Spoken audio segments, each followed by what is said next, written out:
What a sensational knock from Samir Rizvi for Delhi Capitals yesterday. Along with him, Tristan Saab both stood at the center of the pitch, very calm, composed when wickets were tumbled left, right. 4 down in power play itself, a very poor power play score. Then they continued the momentum till finishing the game with that magnificent six. So Lucknow Super Giants, the game they made for themselves in power play in second innings, which was not made for them. Then they themselves destroyed the game with the poor tactics of spinners. So LSG had a great chance to win this game, but they lost it. So let's have an analysis on how did this game go for both the teams. So hey guys, welcome to 22 YardSpectator, your go-to channel for deep dive cricket analysis. In this video, we will have a match review of Delhi Capitals versus Lucknow Super Giants, and at last we'll have a few minutes discussion on a match preview for Kolkata Knight Riders versus Sunrisers Hyderabad. So the match was played in Sri Atal Bihari Vajpayee Stadium, more popularly known as Ekana Stadium in Lucknow. So Delhi Capitals off to ball. LSG comes to bat with a new opening pair. Surprisingly, no one thought that. Last year many people gave him suggestion Rishabh Pant to open the innings. This season he has brought that plan to open the innings.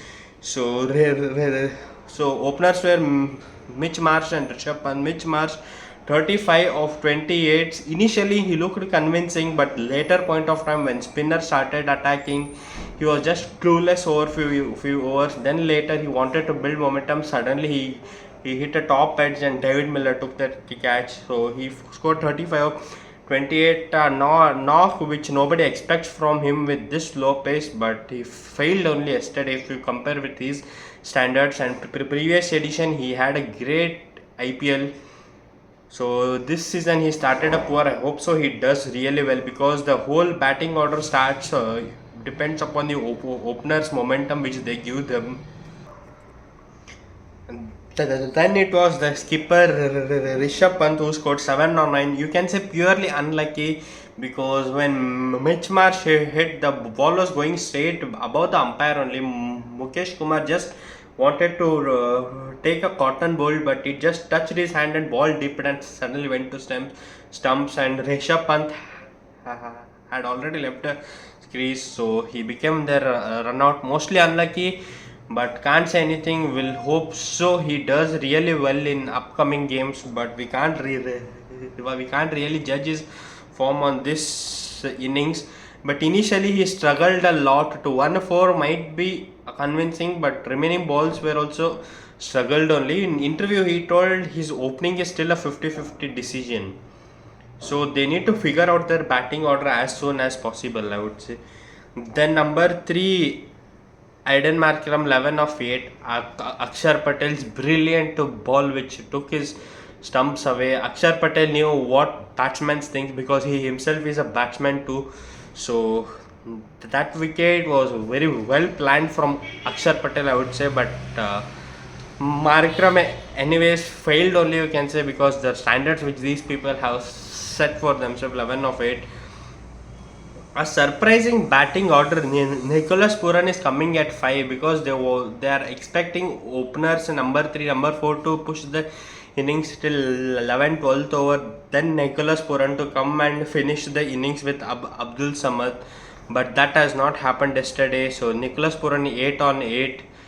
A very Lungi slow, dipping slower one. Nicholas Puran had no clue for that, and he just left the crease to take a boundary or 6, but he failed to even defend the ball too. So the ball rattled through the wickets and he was being bowled there. Then Abdul Samad 36 of 25, he could have pushed, but there was zero support from other end. Then Mukul Chaudhary started great initially with the sweep shots, but didn't carry that momentum. Still a debut match, we cannot judge, but I hope so he come back stronger, because there are many talks over him. A great domestic player from Rajasthan too. So 14 of 11. Then Shabaz Ahmed, who came in as an impact sub, 15 runs of 16 balls. Then Mohammad Shami 1 of 2. And Eric Narkia 0 of 1. Mohsin Khan 0 of 1. Then LSG managed to put up a target of 141 for 10 in 18.4 overs. Really poor batting from LSG's point of view. The batting order, if you see, no one looked convinced yesterday. Not even a single player. Abdul Samad for a point you can say, but he too didn't carry that momentum ahead. LSG need to figure out their batting a bit like opening pair, as I told earlier too. Then they can go good because they have a fantastic bowling attack in domestic core, Indian core bowling attack. I'll talk regarding that. If you look at Delhi Capitals bowling, Mukesh Chaudhary 3 over 17 runs, 0 wicket. Phenomenal bowling spell, but with wicketless, but still a good bowling only. Lungi Nigidi 3.4 overs, 27 runs, 3 wicket. Best figures. He is carrying the same momentum which he had in T20 World Cup during February March. So never doubted on this guy too, because he's a phenomenal bowler. Has improved his tactics and what do you call that, bowling plans and strategic plans over every batsman have been improved, and his slower ones are always a threat to any batsman. We have seen in World Cup too. Then Akshar Patel started in power play itself, 3 over 17 runs, 1 wicket, great bowling spell. T. Natarajan, who is playing for this franchise after an year break. The franchise is trusted. This franchise trusted him a lot and didn't release him, convinced to retain the player. Then he delivered with a phenomenal spell. 4 over 29, 3 wickets. Started with Ayush Badwani, then didn't stop at all. And his Yorkers, that slower ones, everyone was swinging Yorkers. Everything was fantastic from this guy. No doubt on this guy, because he has a great experience of playing in Australian test conditions too. So never doubt this guy, but he went for an off track due to his injury prone. So now he's back with a great intent. Kuldeep Yadav, as usual, wicket taking bowler, 4 over 31, 2 wickets. His 99th match for Delhi Capitals. Next match will be his 100th match for this franchise. So a great achievement for him too. Vipraj Nigam, 1 of 8, nothing to do, 1 over only, 1 or 8 runs, decent still. Delhi Capitals come to chase on a target of 142. KL Rahul, first ball he wanted to score, started with an attacking intent, but it went suddenly through Mohsin Khan's hand, and Mohammad Shami took the wicket in very first ball. In 2022 also, when Mohammad Shami was in GT, their first game was against LSG. Then Shami went bowled, then it was KL Rahul who went on a golden duck. So Shami and KL Rahul have a mutual connection in this, you could say. Then Patum Nisanka, 1 of 5, he is carrying the poor form which he had in second half of T20 World Cup. I tried to convince yesterday that to go with Prithvi Shaw, it will be a great matchup, because he has experience of playing in Indian conditions better than Patum Nisanka, and playing for this franchise too. Prithvi Shaw has a great experience in past time. Then Nitish Rana, 15 of 17 balls. I don't know what was cooking here, but the bowlers troubled him a lot, especially Prince Yadav and Mohsin Khan. Suddenly, when KL Rahul's wicket went, they troubled Nitish Rana a lot. Prince Yadav, phenomenal bowler. Mohsin Khan coming after that injury. The tall personality, the ball he delivers from left hand will be great, fantastic to. It will be really great bowling paradise for yesterday for sure. Mohsin, Nitish Rana, 15 of 17. He should improve his strike rate a lot. The top 3 failed miserably yesterday. Then comes the match winner as an impact sub for T. Natarajan, that is Samir Rizvi, who changed the complete dynamics of the game for Delhi Capitals. Started very poorly, like 2 runs in 9 balls, 11 balls, like that. Then that 6 to Anaric Narkia. Like this, he pushed behind the wicketkeeper. From there, the momentum he carried, and he ended up finishing the game with a 6 to Abdul Samad. So phenomenal knock. 70 or 47. The calm, composed innings from him, sensational innings. Earlier he was in Chennai Super Kings. There he didn't perform to his expectation. Then came to Delhi Capital. Previous season has an off season. Then he told in his interview during practice matches and all, it was told to him that he is their number 4. So they gave him a perfect plan to bat. So he proved it once again. They played him ahead of Ashutosh Sharma, means they're risking a power hitter downside to play him, means he has shown something in their practice sessions which we don't know. The sensational innings, the calm composure, how talented he is, that was shows in the pressure situations. Then along with him a great partner Tristan Stubbs, 39 of 32, phenomenal knock from him. Prince Yadav was unnecessarily having a verbal argument with him, but Tristan Stubbs know who he is, and in World Cup previous edition for Delhi Capitals, he played very phenomenal way. Then Akshar Patel, Golden Duck, both KL Rahul and Akshar Patel, two reputed reputed players of this team, went on a golden duck.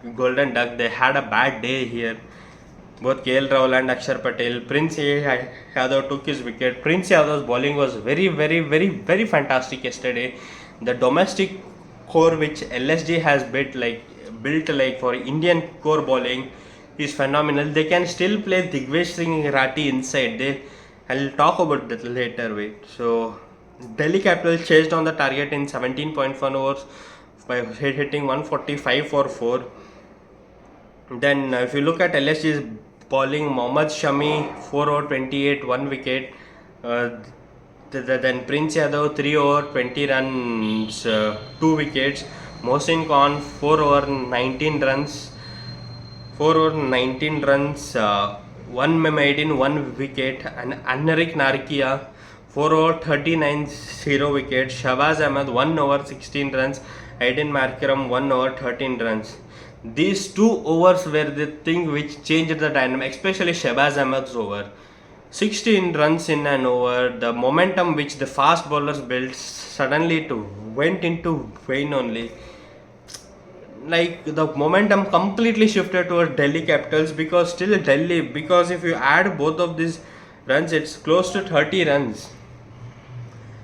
30 runs in last 3 overs is still a tough, because they had to Vipraj Nigam and David Miller outside, but still it's a difficult job for suddenly to come and new batsman and play there. So the spin trap was completely failed because they brought Shahbaz Ahmed in as impact sub. They didn't go Digvesh Singh Rati yesterday. So if Digvesh Singh Rati was there, there could have been a difference, because they are not going with 2 proper spinners to how Delhi. Look, if you look at Delhi spinners, Akshar Patel 3 over 17 run, 1 wicket. Kuldeep Yadav 4 over 31, 2 wickets. Vipraj Nigam 1 over 8. Vipraj Nigam, you keep it aside. Look at their spinners. So Rishabh Pant failed to use the spinners because their batting completely failed, which resulted in bringing Shahbaz Ahmed as an impact player. So it completely vanished their plans, I would say. Then Abdul Samad 1 ball 6 run, that winning shot. So how can LSG improve here? Their only improvement area is their bowling, spin bowling, and their batting order, proper batting order, and batsmen are in form, but one off match for Ayush Badoni, Pant, Nicholas Puran cannot define their legacy. They are a great batsmen, but a proper batting order will give them a great cushion, I would say. If Rishabh Pant don't want to open, he can step to number 3. That is the well-deserved position for him to, because playing there is still a safer side than betting on playing in opening position. So from Delhi Capitals, everything is sorted. Just off day for the top order yesterday. They can improve, but I want Prithvi Shaw to open their innings along with KL Rahul. It will be a great matchup for both of them. Then if you know, so Samir Rizvi was player of the match. The points table is looking very stunning. Number 1 Rajasthan Royals with plus 4 run rate. Number 2 it's Royal Challengers Bengaluru. Then number 3 it is Punjab Kings. No, not Punjab Kings, sorry. I think so. Punjab Kings, then Mumbai Indians, then Delhi Capitals, then GT, the respective teams. I'm not having a great punch table, but I'll talk it in the next video.